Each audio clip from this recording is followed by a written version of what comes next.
брусчатку положили, землю сыпали здесь примерно 40 сантиметров была земля сыпана. Приобрели детскую площадку дополнительно. Ночью здесь очень красиво. Знаете, весь город фактически собирается здесь.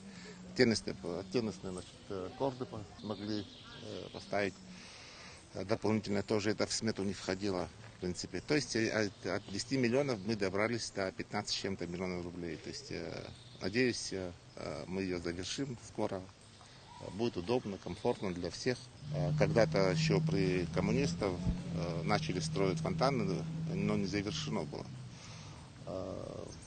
Сейчас у нас заложено в бюджете около 20 миллионов рублей. Смертная стоимость 35 миллионов, но мы остальные деньги собственных средств здесь должны искать. То есть до конца года надеемся, хотя до конца не года, до конца сентября мы хотим успеть к 30 сентября, ну как получится.